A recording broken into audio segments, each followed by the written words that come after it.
Hello,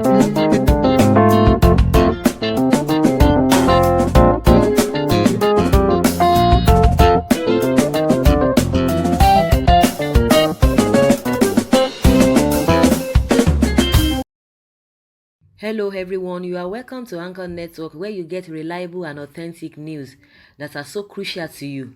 I say big thank you to everyone who has been part of this channel and who has taken time to subscribe. And if you are yet to subscribe, I say please click the red subscribe button and also the bell icon. The bell icon will allow you to get notified anytime we publish any news. Stop sharing crude oil money, NES tells federal government. The National Economic Society has faulted the sharing of the proceeds of crude oil by the Federation Accounts Allocation Committee, saying it has debased the assets of Nigeria. The organization also stated that the discovery of oil could not change the development narratives of Nigeria. NES gave the advice on Sunday even as it supported the closure of land borders by the federal government, describing it as a blessing to Nigeria. The president of NES, Professor Tamuno Agobenubu, made this society's position known in Abuja at a press briefing on its 60th annual conference with the theme Economic Policies and Quality of Life in Nigeria, scheduled for September 16th to 18th. President Muhammadu Buhari is expected to declare the event open. Agobenubu said the discovery of oil would have changed the development narratives of Nigeria, but then we have the wrong incentives. This sharing mentality does one thing. For the states that do not have any cost but going to Abuja to share, their marginal cost is zero. The NES president also called on Nigerians to be patriotic and patronize locally produced goods. So that is just what we've just heard from NES. They are called Nigerian Economic Society, and which they have faulted the sharing formula, the process. But do you think these guys they will listen? Because just like people will always say, the tea don't sweet them. Nobody is even ready to think. All these our leaders, they are not ready to think.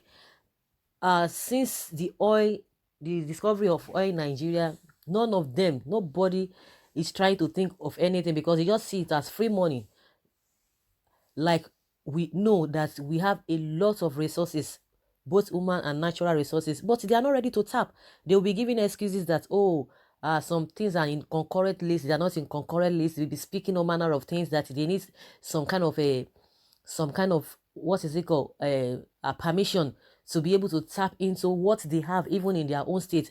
Those are the things that we hear from the governors. Okay, what are you guys doing there? What are the senators doing there? So for us to be able to change the narrative, to be able to change the law, because if it is the law that tying your hands not to be able to do the needful, why can't all of those people change the whole thing? We don't have foreigners in this country that are ruling us. We are together in this country, so why don't we do the needful? The problem has always been the leaders. Everybody is going there to take their turn. That is just what is happening. They are just going there to take their turn. So nobody wants to take any risk above or beyond their own tenure. Whatever they are going to gain anytime they are in one position or the other, at most of these governors and what have you, they have 4 years, maximum is 8 years. So whatever that is they are going to gain within that 8 years or 4 years, that is what they are always interested. They are not interested in prolonging or projecting what could happen in the future, in 30 years time, in 40 years time, 20 years time, even 15 years time. No, they are not ready for that. Everybody is going there to take their turn, and you expect them to not to go and be taking the proceeds from Abuja from time to time. It's going to be difficult, honestly. It's not as if it's a record science, but they are not just ready to do the needful. We keep on saying the same thing, one thing over the time. Keep on saying the same thing every now and then. Nobody is ready to do the right thing. Some people like, someone saying, I wish oil price crashed to $30 per barrel. Then every state will wise up. Someone said that is why Hausa refuse restructuring, because they depend on the oil. You can go strike for 20 years, nothing will happen. Hunger will destroy you guys because you don't have any other means of living except cattle in the whole northern state. Out there, everybody will be armed robber because you people are very, very lazy.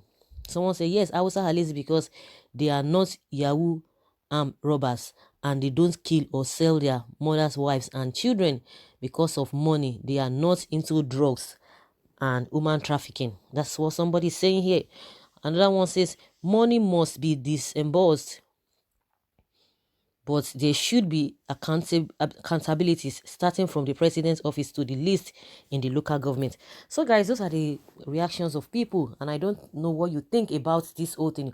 Do you think that these guys will stop sharing this money, the oil money, and try to be creative, to invent things, to be creative? I think that's just the most important thing. They have all it takes, but they are not just ready to do that. So guys, I would like to hear from you what you think about what NES has said, that they should stop sharing oil money. Leave your comments below in the comment section. Thank you very much. Bye.